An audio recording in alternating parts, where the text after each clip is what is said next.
I mean, you have probably have some stuff to say too. I mean, wasn't it your Well, I mean, grandma playing?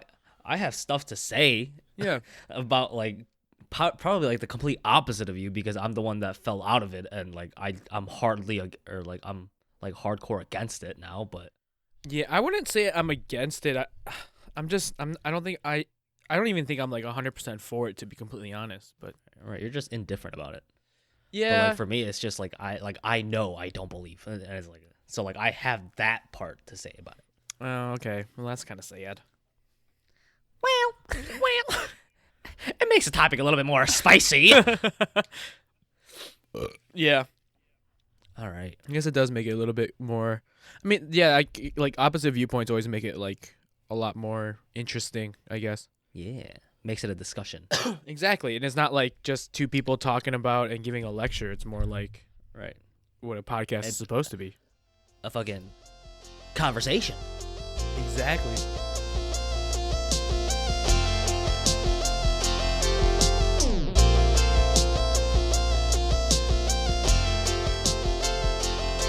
Hello and welcome to the 8th episode of Up Until Now podcast. I am your co-host JD. I'm your other co-host Andrew. Now, I just want to remind you guys that the intro music that we did use is from my friend Eric. You can find him on Instagram and SoundCloud at ch.tunes. Again, that's ch.tunes. Thanks, Eric, again for letting us use your music. And seriously, man, keep it up. It sounds amazing. Thank you. All right, so today's episode, I kind of want to delve deep more into Andrew and my personal life. I think that's a kind of a good topic to go off of. So I think the first thing that I want to talk about is our family specifically and like how our specific family dynamics kind of work. So Andrew, if you want to just go over like a basic overview of your family, like what does your dad do? What does your mom do? Your brother and stuff like that. Yeah. So growing up, we grew up in Chicago. And my entire childhood life, my mother and father were always working. So the weird part about that was that my parents didn't take care of me growing up a lot. It was my grandmother who pretty much cared for me. And my grandma was more like a mom to me than my mom was. That sort of has to do with why I can speak, understand, read, and write Korean very well, because I just grew up in a strict only Korean household for the longest time. And I remember in like first grade, like my friend back then who spoke Korean at the time, he helped me learn English because I couldn't speak English that well. So to me, English wasn't my first language, even though I was born in the States. But my mother in Chicago, she worked at a travel agency, giving us, flight discounts all the time because she always had the hookups. Dude, that's awesome. I know. But the worst part is we never traveled growing up. That's just sad. Yeah. And then my dad, for all my life, he has been in the retail business, selling male, female clothing, catered more towards the Hispanic, African American ethnicities than, American casual wears and stuff like that. Okay. And it's like your typical beauty supply store. That'll be like the easiest way to explain it. And then after we left Chicago, we went into the suburbs of Illinois. My mom kept her job in the city, and my dad moved around his business from Illinois to Indiana, back and forth. And yeah, I do have one older brother, Paul. He's 29. No. Yes. He's turning 20. He was born in 1991. He's 3 years older than me. So he's 28. He's 28, I forgot how old. 29. Yeah. God, I forgot how old I was for a second. And he is right now currently working in construction, and then he has his side military stuff that he does every once in a while with 2 boys and a wife who I love very much. And yeah, that's my family. How about Cool. you, JD? Cool. For me, we're just saying like these questions out of formality because we know each other's families actually really well. So it just sounds weird. That's like you're asking me what my family's like because you already know. Yeah. But I come from a Korean American family as well. A little bit different than Andrew's. My dad is actually a pastor for the United Methodist Church. He's been a pastor, or yeah, a pastor since I think before I was even born. So yeah, it's been a while for him in that kind of career choice, I guess. My mother has been like kind of moving around and doing a lot of different kind of jobs, but I think the one that she's doing right now is like she's like an office manager for a dental lab. Dental labs are like when you go to the dentist and you need to get like a tooth made because you have a bad cavity or things like that, or like crowns and things. The dental lab is the things that like make those crowns, and my mom just manages an office for that. It's pretty cool. It's really interesting because I never would have thought about like where does this crown come from or where do these implants come from. It's just I just thought they kind of just conjure them up out of midair, you know?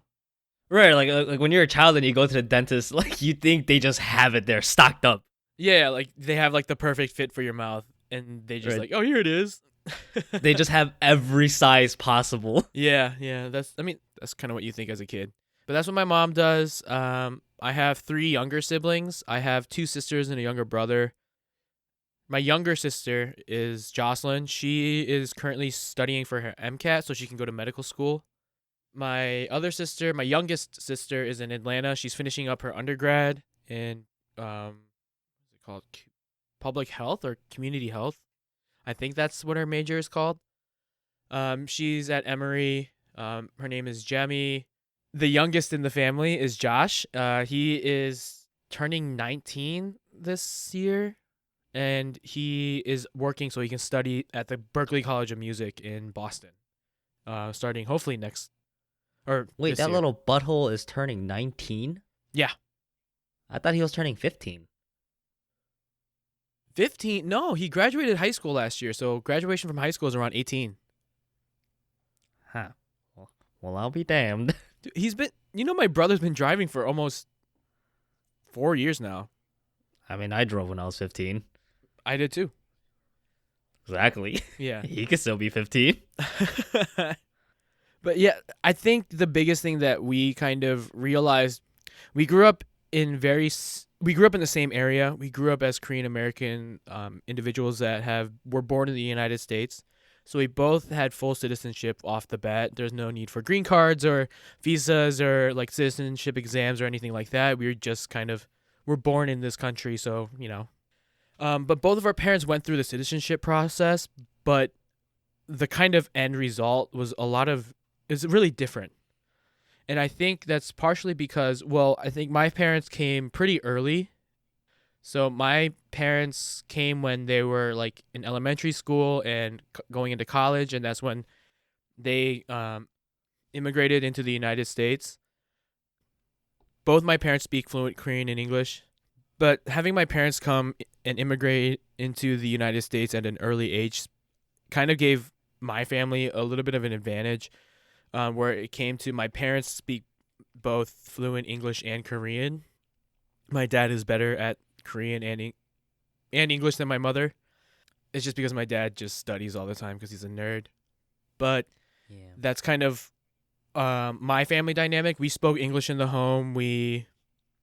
That's just kind of how we grew up. But I will say I do have a similarity with Andrew where in the early stages of my life, I actually learned Korean first. I didn't know that. Yeah. So up until the age of 5, the only language that I knew was Korean. Oh. Because Is that because of your grandparents? Yep, because we lived with my grandparents. Oh. I did not know that. Yep, so up until 5, like there's videos of me, like home videos from camcorders and stuff like that. I just speak Korean and I don't speak English at all. See, like that's weird to me because I never hear you speak Korean now. Yeah, I don't really speak Korean because I don't find the need to. I mean, if you really listen to my Korean, you can tell that my pronunciation isn't that bad.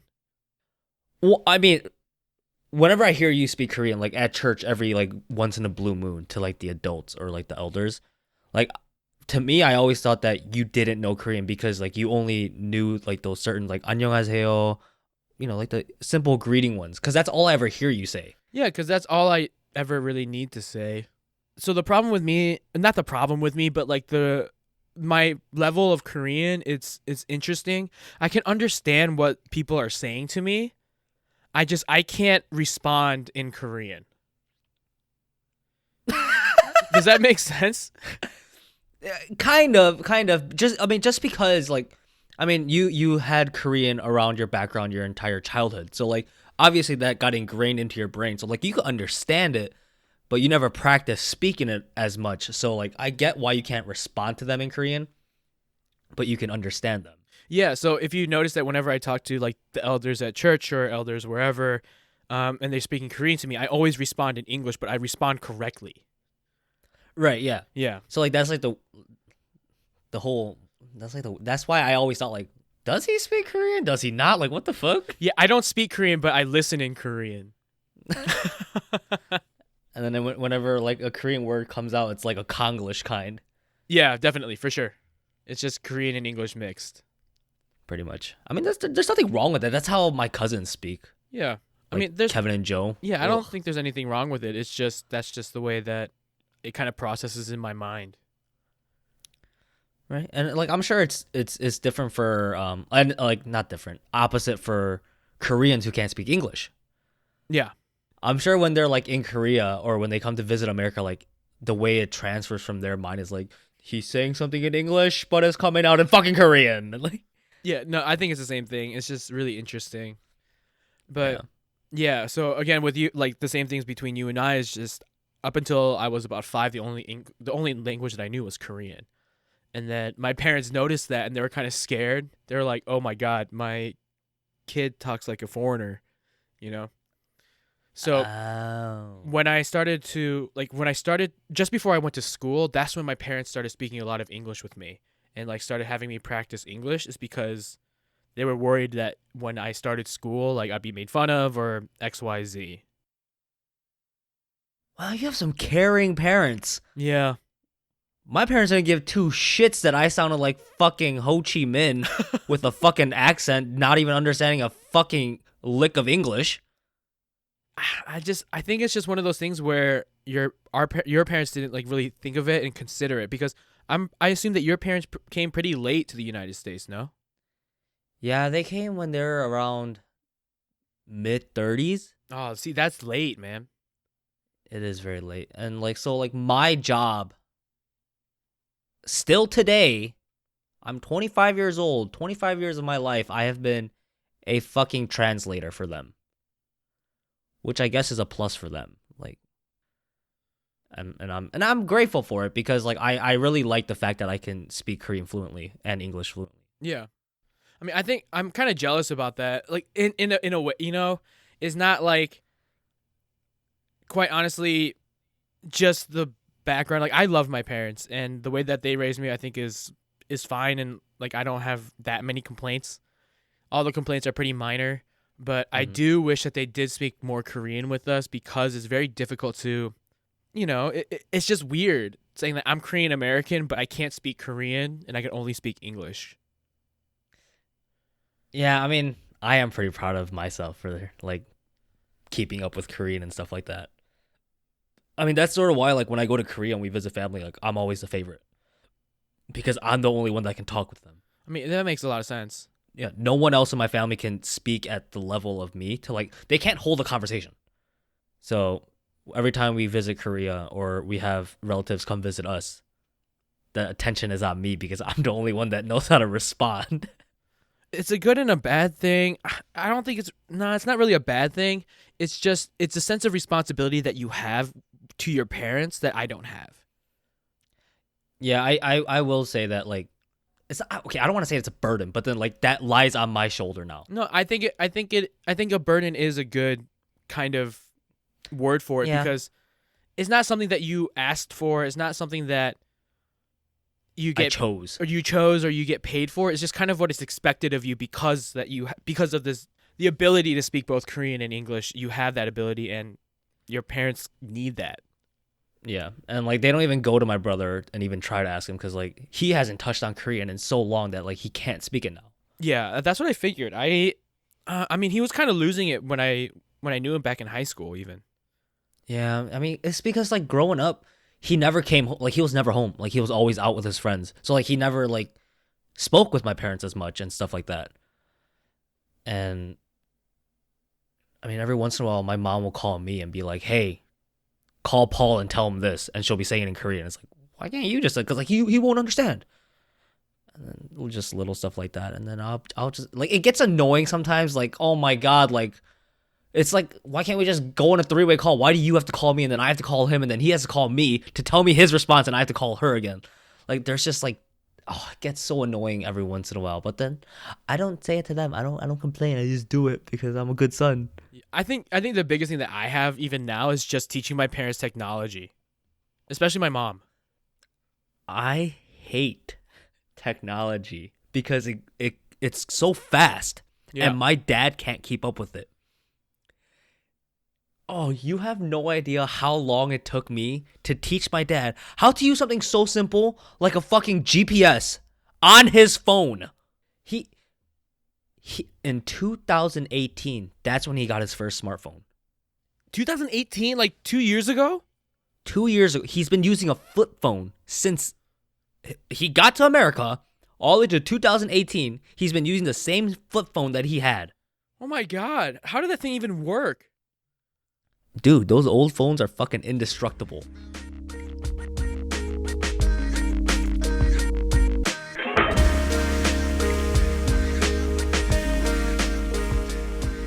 I have to pee again. Be right back. Sorry, I drank a lot of water. I'll just be drinking my yogurt. So, while JD's not here, I have you guys all to myself. Hello, everyone. I hope everyone's doing swell. I guess this is an opportunity for me to say thank you to everyone again. Thank you guys so much. This whole podcasting pretty much started with, my depression. And even though these haven't even aired yet, and we're just talking, just the idea of this going out into the world and maybe being able to connect with some people, like that gives me motivation to. I've been trying this new health thing where I'm trying to stay hydrated for most of the day. It just has me running to the bathroom every like 20-30 minutes. So he's back, guys. I'm he back. interrupted my speech, but he's back. I'm sorry. Your father had the same flip phone since when he came to America until 2018. Yeah. And it was such a fucking hassle trying to teach him what a fucking passcode is. He's like, why do I even need this? I was like, you don't. And he's like, well, then why does it keep telling me to make one? I was like, just ignore it. And downloading all the freaking apps. Like, I don't understand. Like, the worst part is he had the option of changing his entire phone layout to Korean. And he did. And he still brought it to me. I was like, it's in Korean. It's your fucking language. Like, fucking you do it. He's like, I don't know how. Sometimes, man. Man, that sounds even worse for you because mine is just frustration with my mother. Because my dad doesn't need a smartphone, but he has it just in case. But he figures it out and he learns how to use it. My mother did not online shop until last year. My mom did not go online shopping until 2019. Oh my god. So if she wanted something and wanted to buy something online, it was either my siblings or I were the ones that needed to buy it for her and just send it to the house. Even when I was in college, she would like send me links to be like, hey, can you buy this for me? I'm like, why don't you buy it? She goes, I don't trust the internet with my credit card number. Oh, but you trust the fucking internet with my credit card number? Yeah, I know, right? Like, I'm just like, wait, why do we have to buy this online at all? Why don't you just go find it in the store? She goes, I can't find it. I'm tired of looking. I'm like, then you buy it. Like, why do I have to buy it? Like, I don't understand. No, that's like the perfect thing. It's like, can you buy it? It's like, why don't you buy it? Because I don't trust the internet with my card. You trust them with mine? Like, what the fuck? Like, no, seriously, like she did not buy anything like by herself online for like literally years. Like I don't like I think the first time she actually put in her credit card information was like last year. Yikes. And now she's addicted to Amazon Prime. Like I don't get it. Oh, does she have Amazon Prime? I don't know. I think she uses like Jemmy's or Jocelyn's. Oh, okay. Yeah. But yeah, I mean, my parents still haven't ever bought anything unless it's like they're paying for like a ticket or like reservations. Oh yeah, I mean, my mom was even hesitant on that. Like just putting credit card information in general online, she just didn't like doing it. My parents didn't like doing that either, but then I told them this is the only way they can do it. So like it's been like ingrained into their minds that like what I tell them, it's the truth. So like if they'll be like, "Hey, Chuna, go like reserve a campsite for church for us, but you have to use my credit card." And then I'd be like, "All right, give me your credit card." They're like, "You can't like call them and do it over the phone. You have to do it through the internet." I was like, "This is the only way." They won't pick up, and they'll be like, "Oh, okay," and they'll just give me the card, and they'll just believe me. Like, you old farts, you idiots. No, even still, like my mom. So this is ridiculous. I don't remember. I think it was like 2 years ago. 2 years ago, my mom booked her first flight by herself. Wow. Yeah. Like she always had my dad do it because my dad had the Expedia account, XYZ, whatever. But this was like the first time my mother sat down and like put her credit card information in and bought a plane ticket. It was like a year or two ago. Wow.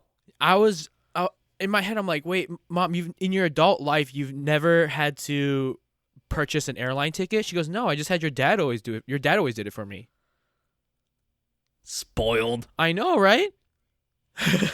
Sorry, Mom, but you're spoiled. Here I am, just like inputting my credit card number and buying flights all this month.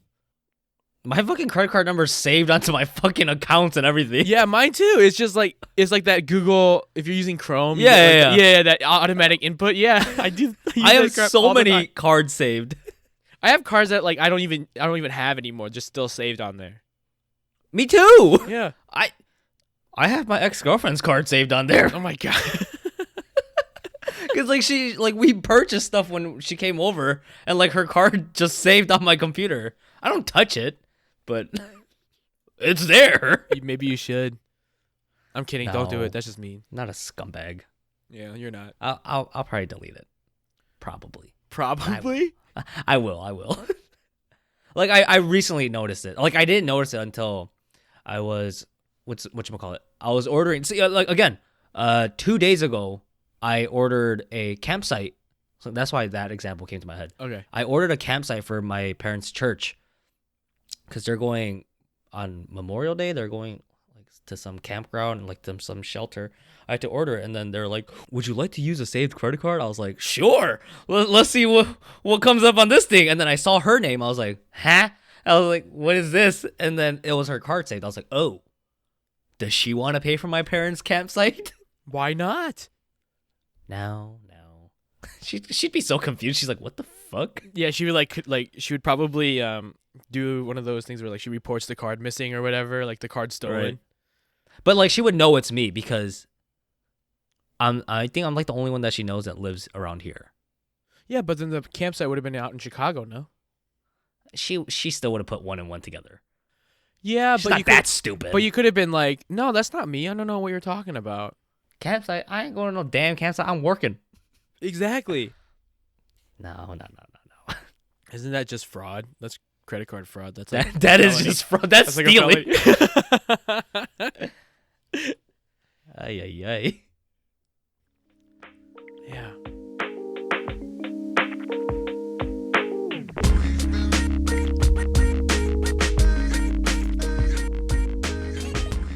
But actually, so speaking of flights and travel, I got back from Colorado this past Tuesday, like 2 days ago. I totally forgot you went to Colorado. Dude, I don't want to live in Illinois, Indiana. These are shit states compared to Colorado. Shit states. What was it like? It was incredible. When you think of winter in Colorado, what do you think of? Snowboarding. Okay. And then how do you think the weather's like in Colorado? Fucking perfect. Sunny. No wind. No snow. Just snow there. Exactly. That's exactly what it is. I shit you not. My cousin, so I visited because I was visiting my cousin, what's the name that we gave her? Eclair. I don't remember the name. Eileen. Eileen. Yeah. So I went to go visit my cousin Eileen and shoot her engagement session with her new fiance.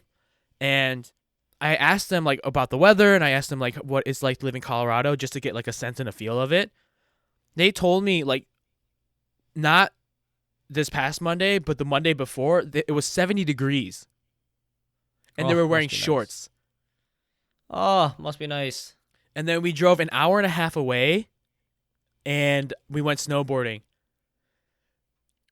Wait, where in Colorado did you go? Granby Ranch. It's a very small, it's like a beginner mountain in Colorado. It's about 30 minutes down the road from Winter Park, and Winter Park's like one of the more popular, bigger mountains. Mm-hmm. When I tell you the snow was so high, it was ridiculous. So like when we were driving past Winter Park, the snow was like above the car. Holy shit. Holy crap. Right? So when I was snowboarding, they had like sections of like the run that would be like trees, so you can go like in between the trees a little bit and come out and go back to the main slope part of it. Mm-hmm. I didn't get enough speed to go through the wooded part, so I stopped and I sank down. Guess how high the snow was? To your head? No, it was at my hips. Holy shit. And I would literally fall and not feel a thing because it would just be like falling on a puff of snow, like on puffs of snow. It was insane. Ooh, that sounds fun. I feel like that's why people that live in Colorado and like people that like are in like those major snow states and stuff that snowboard can do tricks so well because they have no fear of falling because it's just powder if they fall. Yeah, I know. It's crazy. Like, I'd never experienced anything like that before in my life. Like, it could snow for like 3 days straight here in Illinois, but it wouldn't be even close to like as soft as it was in Colorado. Right, it'd just be like hard and ice and disgusting. It's like snowboarding on a snow cone. So what I'm saying is, man, if you and I go to Colorado and we live there, I'm telling you, it is the state for us. I swear to you. Hell yeah. And then like when it's like summertime, we could go hiking, mountain biking, whitewater rafting, camping, rock climbing, bouldering. Like it's all there. Okay, everything sounded fun except for whitewater rafting. Really? You don't want to do whitewater rafting? It's so much fun. I've gone whitewater rafting once. And it was with my ex at the Pocono. Okay. And like generally it was a fun time. Uh-huh. But just my first experience, I guess, was only because like we were grouped up with a random family. Okay. And they kind of sucked. How do they kind of suck? Because it was like 2 kids and a mom and a dad. 2 kids didn't do anything. Dad had no idea how to fucking steer when he was sitting in the back with me. And it's like it frustrated me because their family sat on one side and like our group sat on the other side. So like that side was weak. Oh. So it wasn't like it didn't make it really fun, splashy, all that stuff. You should just kick them overboard. I was kind of thinking about it. Kind of wanted to just accidentally like backhand him with the paddle from the back of the head. Like, oh, he fell. Whoopsies. No, whitewater rafting is actually really fun. I had fun. Ish. A little. Ish, yeah. Ish, yeah. I had fun when they gave us a little free time to like jump off the boat and get into the water. That was fun. Oh, they didn't do that for us, but that's cool. It's because like when we were like waiting to like finish and like we had to take the boats up one by one. So like everyone was just like huddled up in like this huge like area, and then there was water. We just sat in the water and hung out. Oh, that's fun. Cool. Yeah. Cool. Cool. I love that show. Best show ever. One of the best shows ever. Brooklyn 911, right? No. It's Brooklyn 9. It's Brooklyn something. Brooklyn Nine-Nine? Yeah. I was close. Cool. I guess, yeah. Whatever. All right, forget it.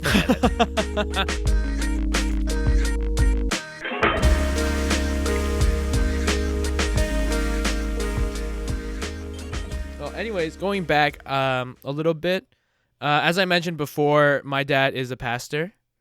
So growing up religiously kind of adjusted the way that we both kind of lived, both Andrew and I. Yes.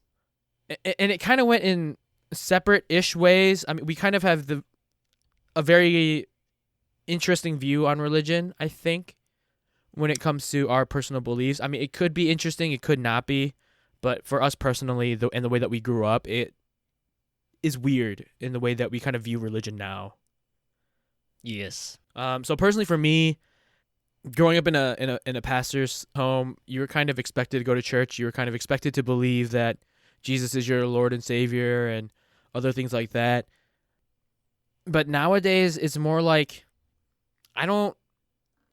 it sounds wrong and it sounds weird, but I don't go to church because I believe. I'm trying to like, I believe in Christ and I believe that I am a Christian, but the reason why I go to church isn't because of that belief, but it's because I crave and I want that sense of community that the church can bring. And that's kind of how I always grew up. I grew up with that kind of community that's always around me. Most of the time, not all the time, but people that go to church tend to be a little bit nicer, on the nicer scale of things. They're just trying to be good people, and they could be scumbags or jerks outside of church, but at least at church they're decently nice. And I kind of wanted a community of like people that are like decent human beings to kind of relate with and talk with and things like that. And that's the biggest reason why I go to church now. It's not because I feel an obligation to go. It's not because I feel that, or because of my belief that I should go or that I want to go because I believe that I'm a Christian. But I go because I want that community and I crave that community. You know, be a part of that. I get it. I mean, you're going there for the connection. Exactly. Yeah, that's completely different from what I see it as. Yeah.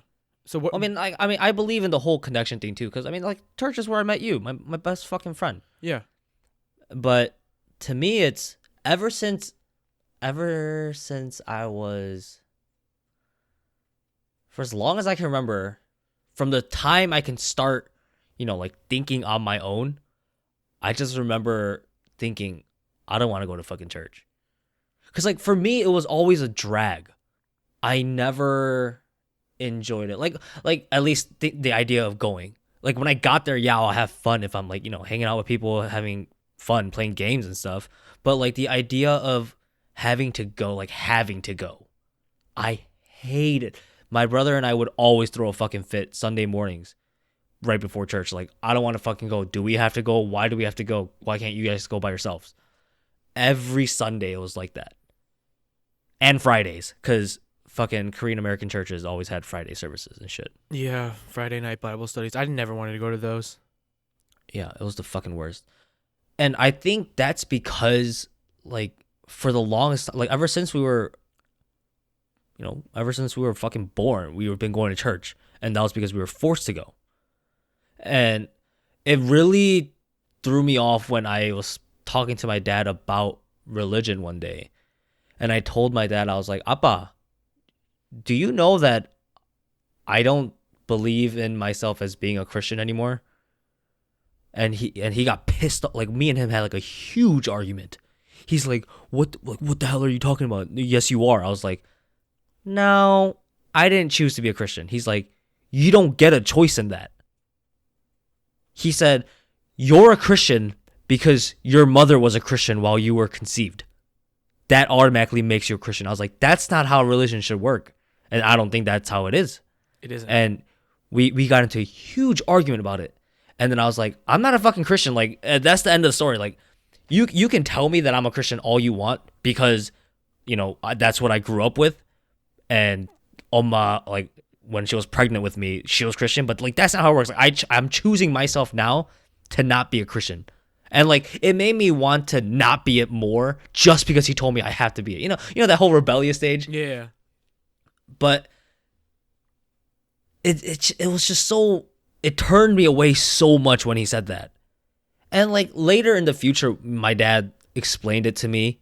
He said he went to his pastor, like his church pastor, and like he talked about it with him. He's like, my son said this, that to me, and this is how I reacted. And the pastor got upset at my dad. He's like, you shouldn't have said that to your son. Religion is not something that you can force on people. It never should be, and it never will be. And then like after like he talked with his pastor, my dad came and apologized to me about it, and I told him, I was like, I get that you're apologetic about it now, but I'm still not Christian, and it won't change my mind just because, you're sorry about it. And like, he's still upset about it because I'm not, but it's more accepting now for him that like, I guess he just stopped caring because he says he'll believe enough for the two of us or something like that. Man, I think that's one of the reasons why a lot of people, I guess younger people now, I don't know about older people, but I think specifically people in our age group, I feel like people got turned off by religion because of like statements and attitudes like that. Oh yeah, definitely. Definitely. Like even my dad never forced Christianity on us. Mm-hmm. If you grew up in the church community, you kind of hear stories of like pastors' kids like being forced to read the Bible at home and doing Bible studies at home and doing XYZ. My dad never forced that on us. My dad would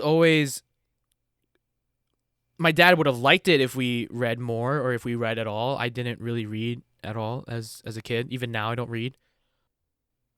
But it wasn't anything that like if I didn't do it, like my dad would ground me, or my dad would, in our generation as well, like my dad wouldn't hit me because I didn't read. It wasn't like that. It never was. And I think that kind of directly relates onto how I perceive my life now and how I decided to grow up with religion, with a religious background. I mean, if you think about it, right?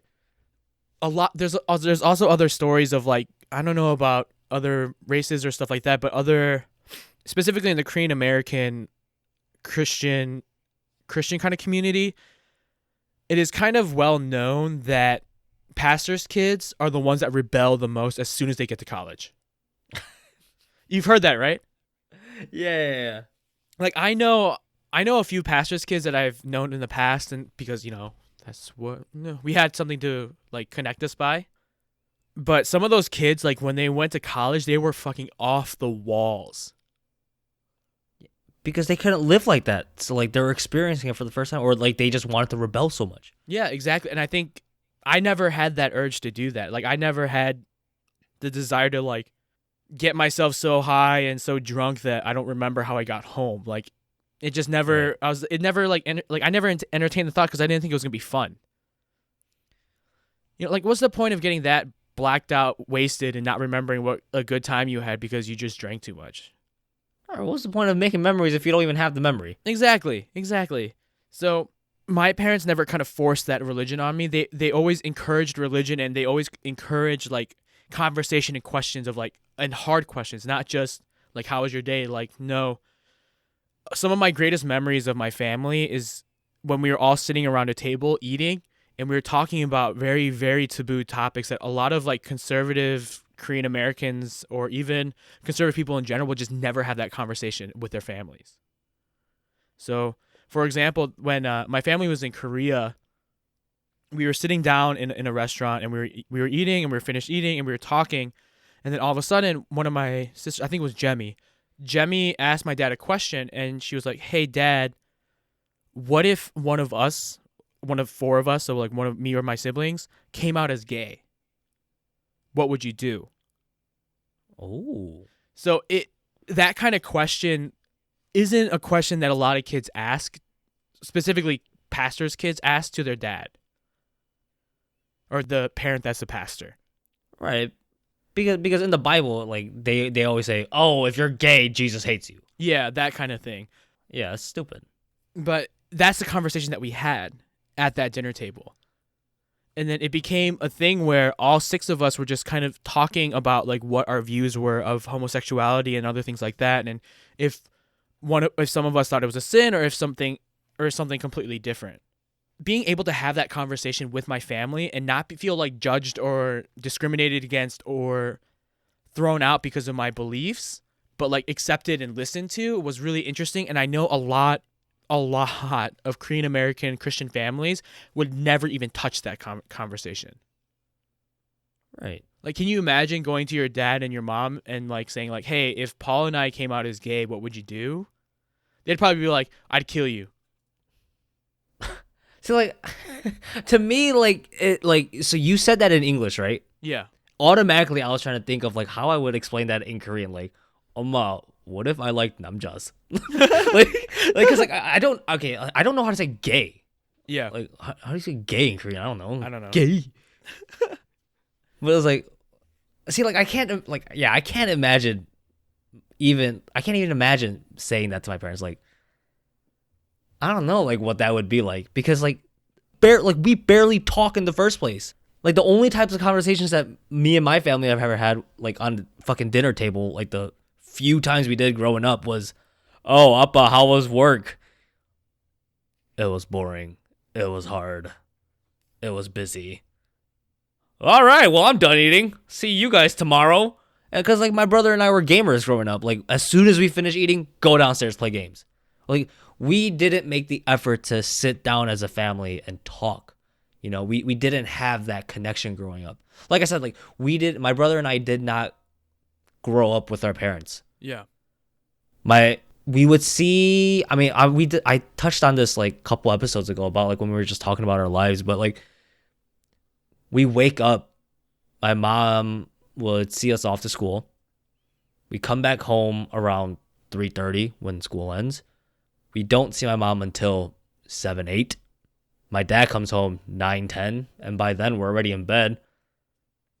And the only few times that we see my parents would be on weekends if my dad's off, and then on Sunday. But not really on Sunday, because it'd only be in the car ride when we're going to church or coming back from church, because we'd always be doing our own thing at church. Like, it sounds sad that I didn't have parents growing up, but I think I turned out pretty fine. And that's just kind of the reality of it. Right. Yeah. And I like, to me now it's like the whole what if thing, you know, like what if my parents were there growing up? What if? But like that I can't see the what ifs because I just never experienced it. So to me it's like, oh man, if that were the case, I wouldn't be playing games and I wouldn't know what I'd be doing in life, because I love video games. And it shaped me to who I am now. And I'm fine with it. Yeah, I mean, just as long as you're okay with it and you understand who you are and you pursue that, I don't think there's a problem with it. Yeah, but then like a lot of people, like my friends would be like, "Oh, you don't spend time with your family?" It's like, no, I never did growing up.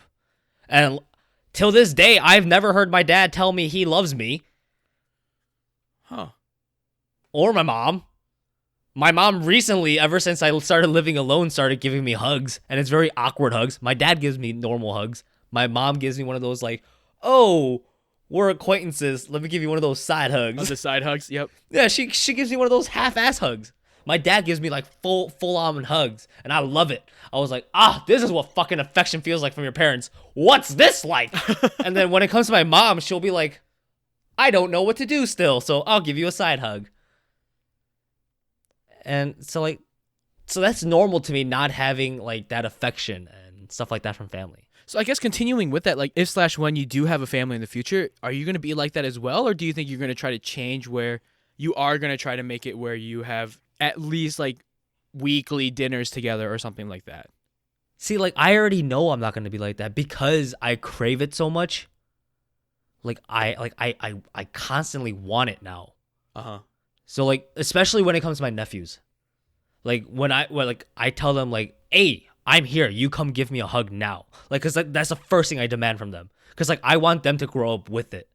Okay. Like that's how they are. That's how my brother is with them too. Like, hey, I'm home. You come say hi to us, give us hugs, give us kisses, say I love you, blah blah blah. And that's how I treat them too, because that's how they're growing up. And I'm not gonna make it seem like, oh, why does Andrew Hamchu not do that?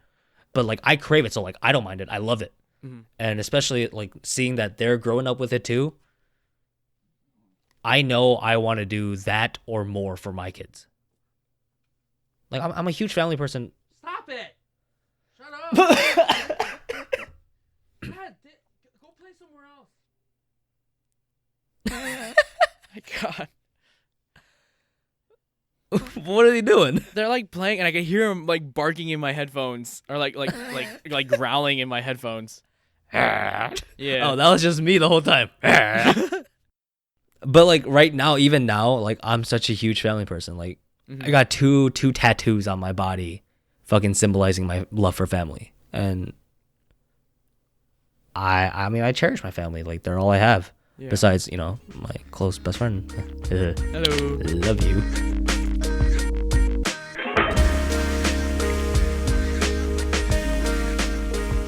So do you then?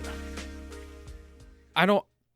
The way I want to ask this question is not like very nice or sugar coated. That's fine.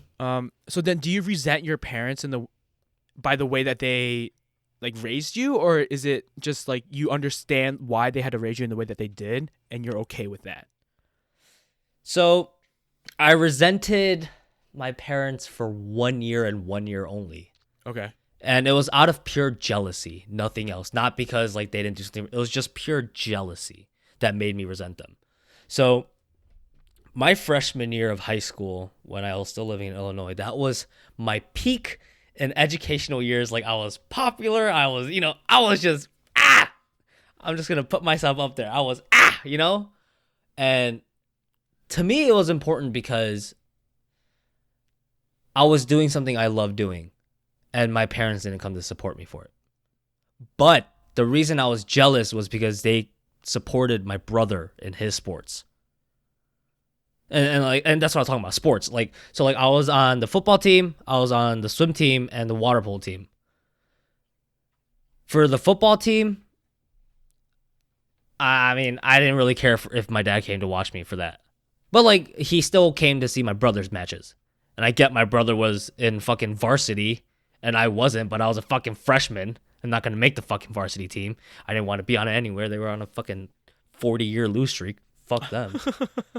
But when it came to water polo, at least, water polo, like I was top notch in my class. Like I played varsity on my fucking team. I was the captain of the JV team. And the worst part was, so the thing that made it so bad for me was my dad opened up a store literally across from my high school. Maybe 40 steps away from the entrance of my high school would lead to his store. He's the owner. He can close whenever the fuck he wants for an hour to come watch my match. And not once did he do that. So freshman year of high school, when I was at my peak doing what I love doing, I never got that support that my brother got every once in a while.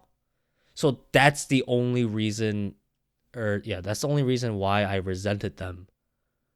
But like, other than that, growing up, not having them around, like I understood because they were always working to make my life easier for my brothers.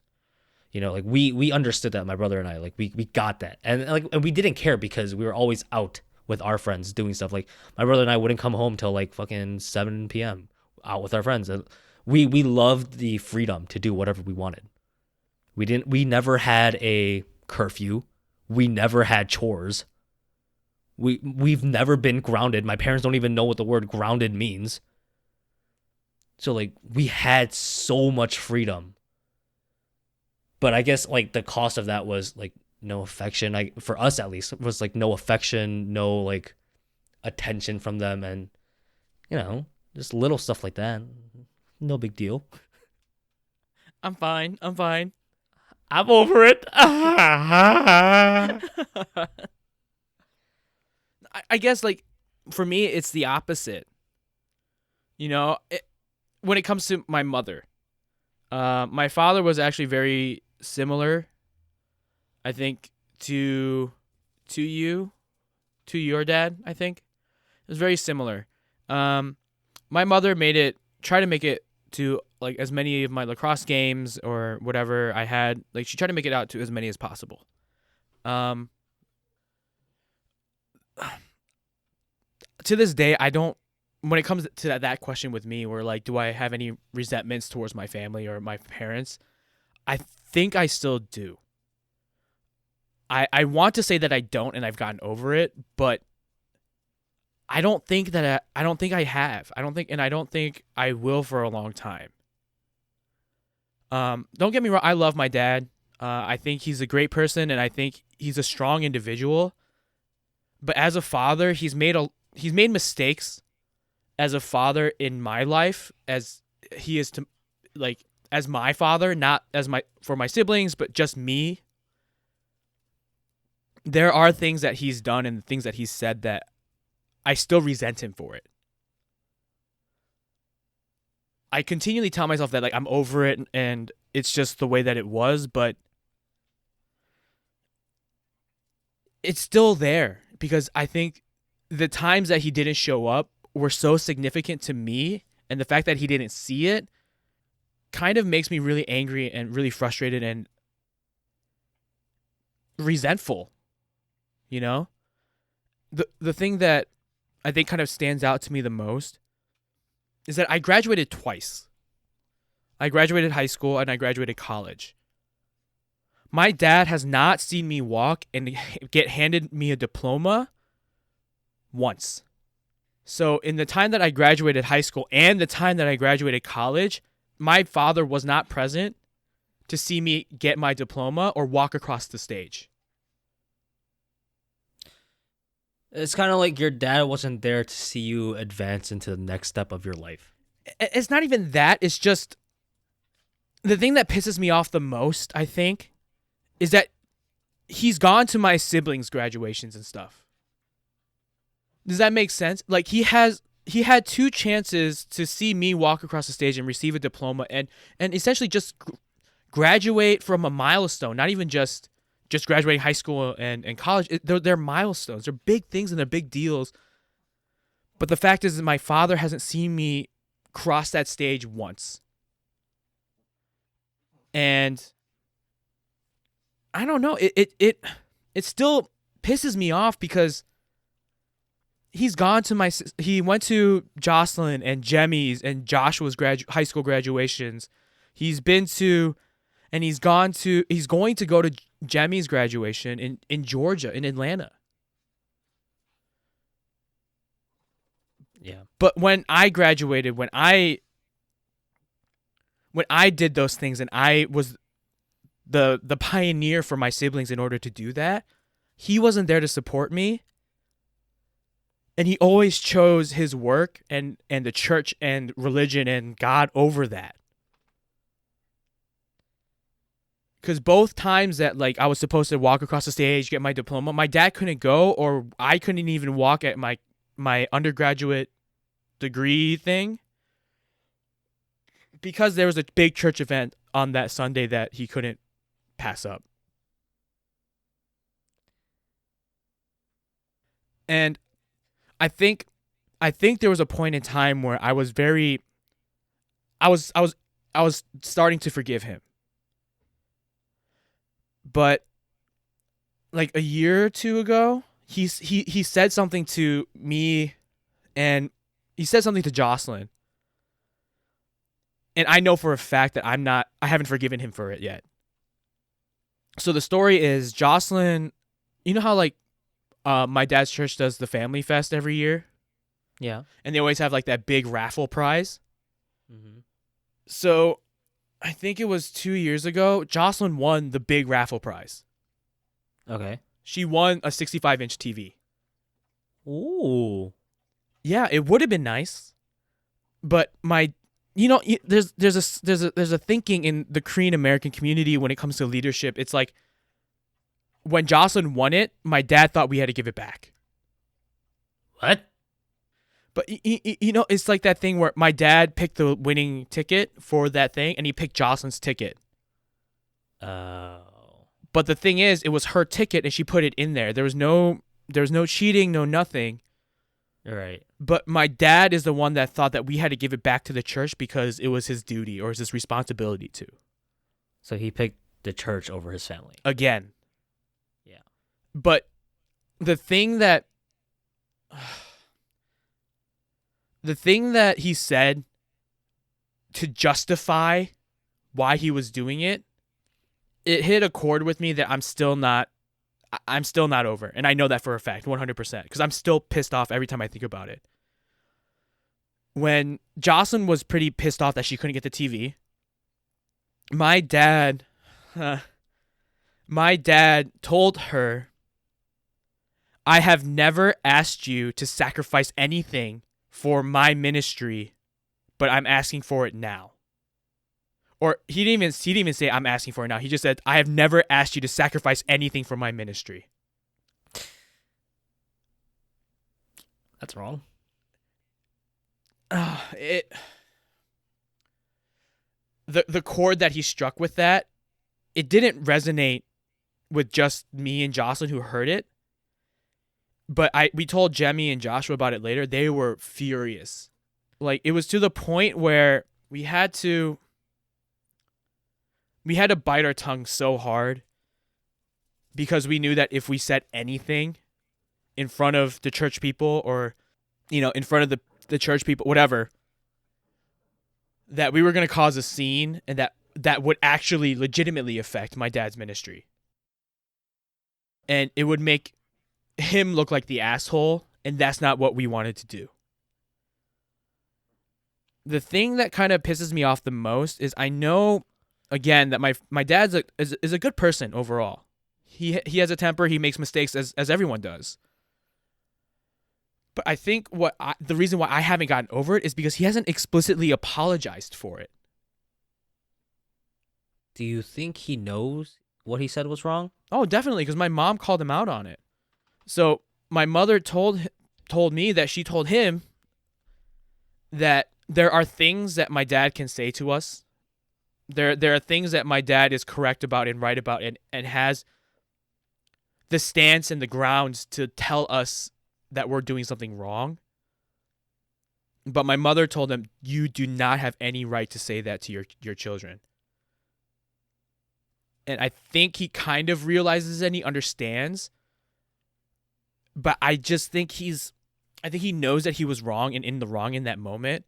But he just doesn't have the courage to apologize to us. I guess because it was that bad. Like, it was 2 years ago and I'm still furious about it. I mean, that's not something that's not a light thing to just, forgive and forget. That hit you hard. Yeah. Because it was like 20, how old was I then? It was like 22, 23 years of my life that was dedicated to his ministry. And he has the audacity to say that we didn't do anything for him and we've never sacrificed anything for his ministry or his career. And I know there might be a part of it where he didn't really mean it or anything like that, but the fact of the matter is he still said it. Yeah, and he thought it. Yeah. Going back to the question that I asked you, that's the resentment that I have against my father. And it's just something that I can't get over. Man. Yeah.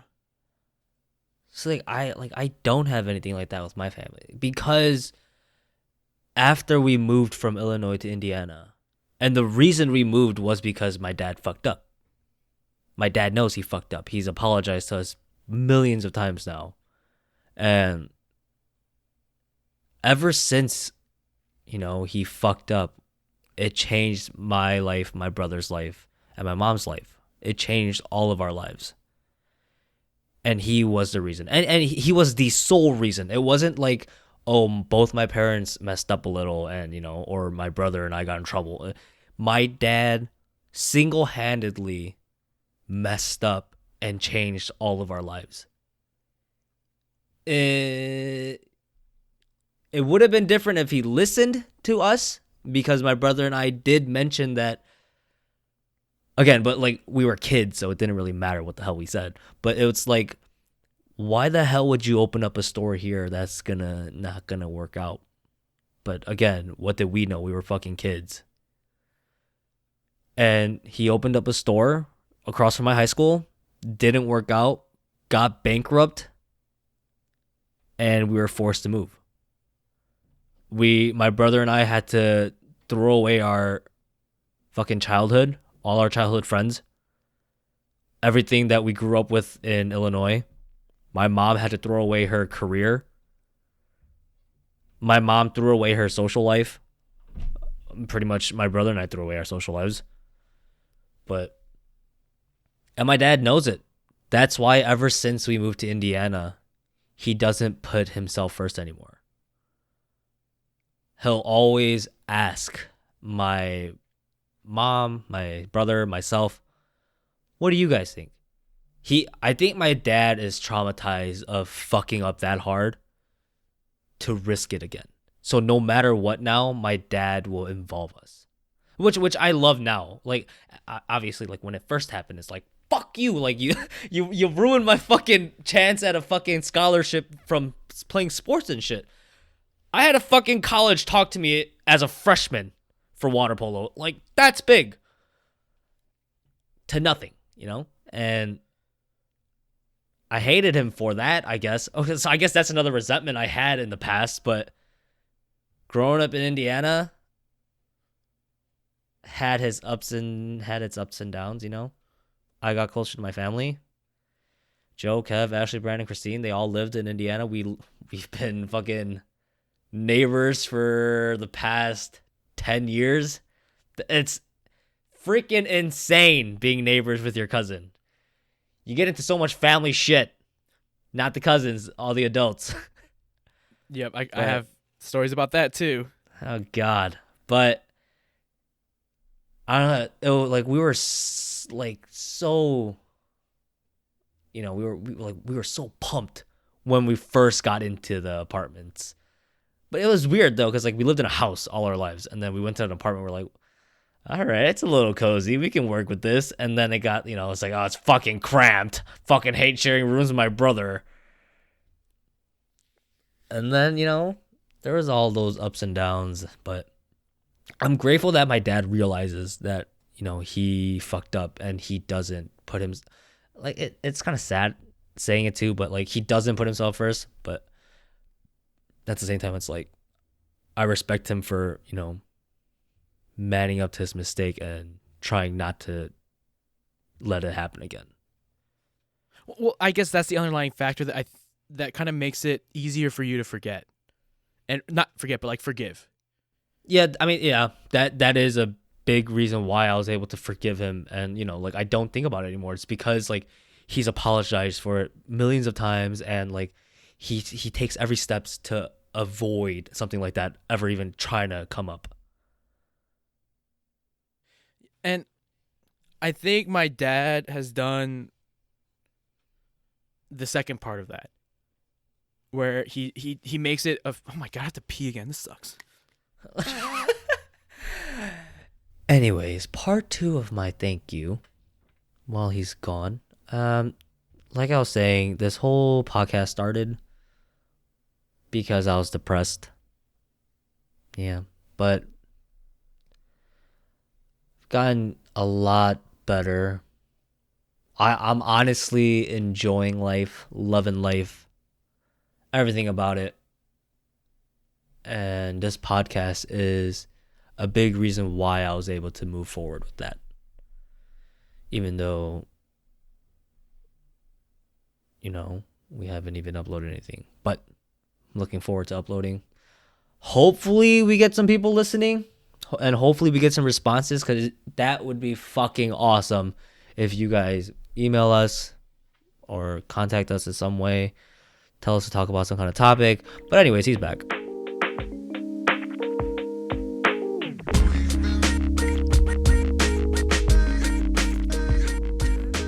Anyways, going back, I think my dad has done the latter part of what you said, where saying like he realizes his mistake and he tries to make sure that doesn't happen again. But on the flip side, there was no acknowledgement from us.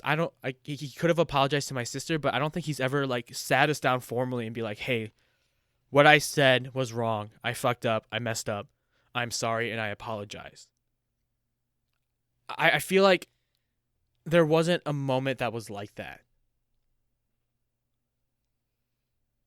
Get him drunk. That's when my dad spilled everything. Like my dad broke. Like my dad gets real sensitive when he gets drunk now. Maybe it's because he's getting old. Maybe he's tired.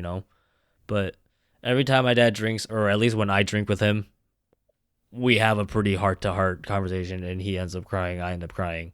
It's because it's mainly him apologizing all the time now. Because like he brings up the past now. Because like he'll tell me like, oh, what if we stayed in Illinois? He brings up the what ifs. And like I'm not gonna be like, all right, it's whatever. Because like obviously I'll think about it too. It's like, oh yeah, what if fucking I'd have a fucking life. But then again, gone like, to U of I with me. Right. Shit, like we oh my god. That would have been so fucking awesome. But it's like I don't want to think about the what ifs anymore because I am who I am now because of everything that happened. And you know what? I'm perfectly fine with who I am. I'm glad that I'm not some cocky douchebag, which I'm sure I would have been if I fucking stayed in all those sports and like kept, progressing. Like I just know I would have been a cocky douchebag. Yeah, I would have known it too. And me and you wouldn't be best friends if I was like that because you don't like those kind of people and I don't either. And who knows, like maybe me and you wouldn't be best friends if I didn't move to Indiana, because if I stayed in Illinois, like I had so many friends there. Yeah. And a lot of great friends that I've made, like, living there. And I had a best friend at the time when I was still in Illinois. He was on the water polo team with me. Alex Hernandez. I miss you, buddy. Yeah, I still remember you. If you somehow managed to find your way to this fucking podcast. But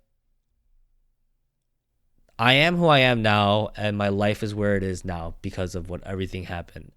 And I accept it. I like it. And I'm proud of who I am. No, I completely agree, and I completely understand with that too. I think that's another reason why like I don't like the what if questions. Those what if questions.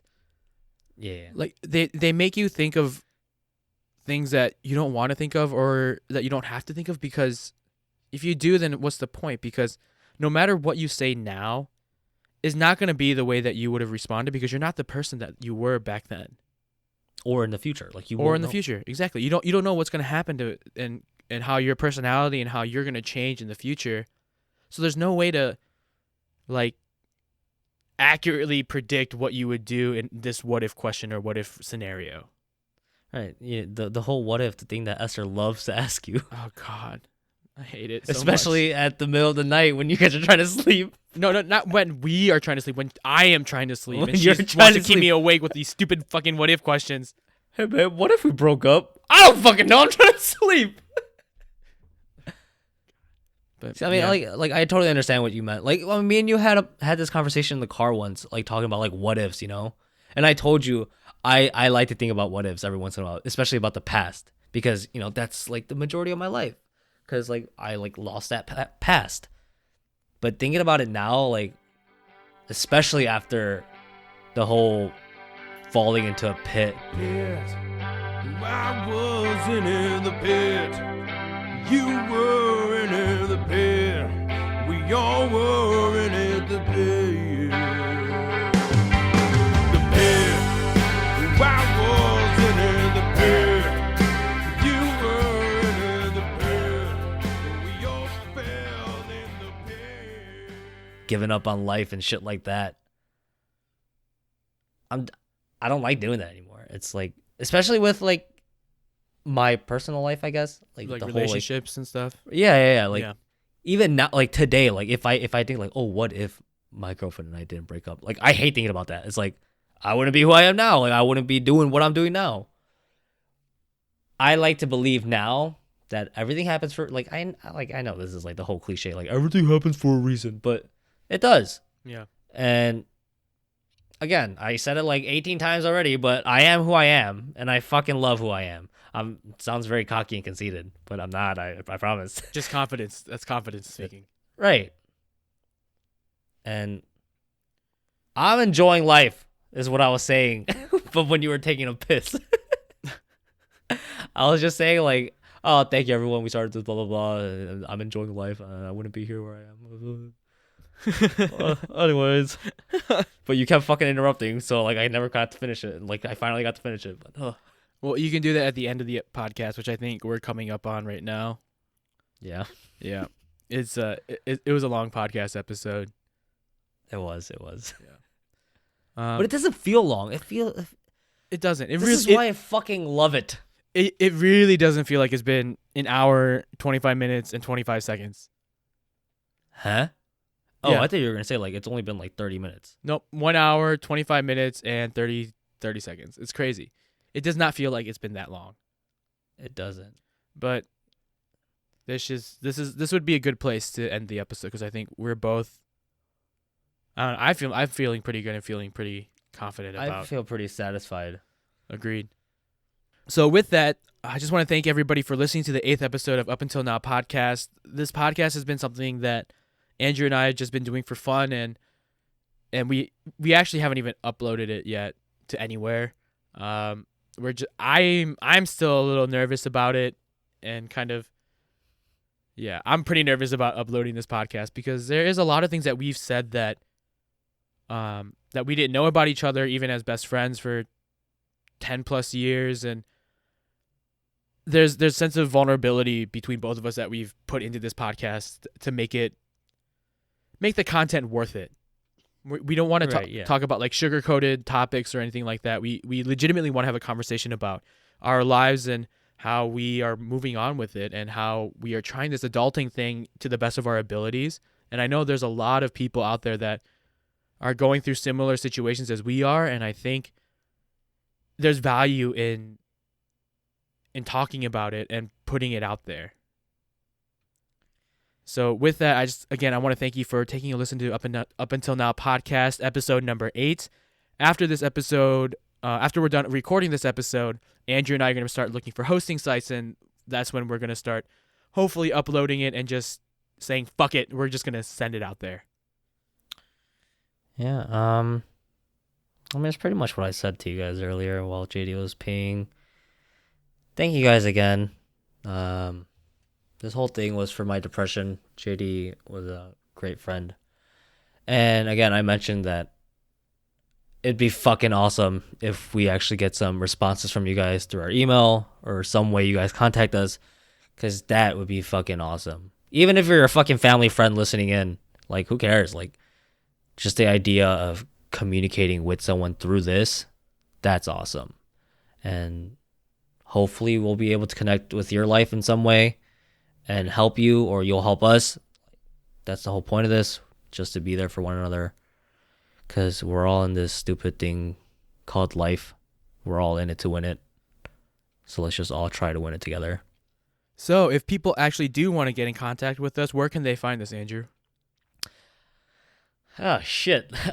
You can find us at upuntilnowpodcast@gmail.com, and our Instagram... Yeah, our Instagram handle is upuntilnowpodcast. You can't just throw this at me, like, just randomly, oh, you do it. Like that one time you said, you do the opening. No, I think we have to do it because then you know and you're actually listening, so you know where the people can find us. Obviously, I'm fucking listening. I'm part of the content. But yeah, guys, I just want to say thank you one last time. Thank you, everyone, for listening. And thank you, Eric, for this closing song that we're going to use. Yes, that you for guys sure. can find on... First thing that came to my mind was Expedia. Nope. Expedia is the travel site. Whoa. At least I was listening early on. You can find it on... Your turn. Okay. Well, before that, I also want to ask everyone to rate and comments and subscribe to all of our content on Apple Podcasts or Spotify or Google Play, wherever you get your podcast. It really does help. And share it with your friends if you guys find us interesting. Even if you don't, punish your friends and tell them we are interesting and have them listen to us anyways. Yeah, that'll help us out a lot. That's terrible. Why do we have to be a punishment? What the hell? I don't know. Maybe people don't like us. I mean, I'm sure there's somebody out there that doesn't like me. I'm sure of it. Oh, I know there's people that don't like me. Like Andrew was saying, I want to thank Eric for letting us use his music. You can find him on Instagram at ch.tunes. You can also find him on SoundCloud with the same handle, same username, which is ch.tunes. He also allows you guys to download his music. If you do decide to use his music for anything, please just give him a shout out. He is doing cool things, and just continue the support for your local artists, right? So with that, just thank you again for finishing this longer episode of Up Until Now podcast. I'm JD, and bye. Bye.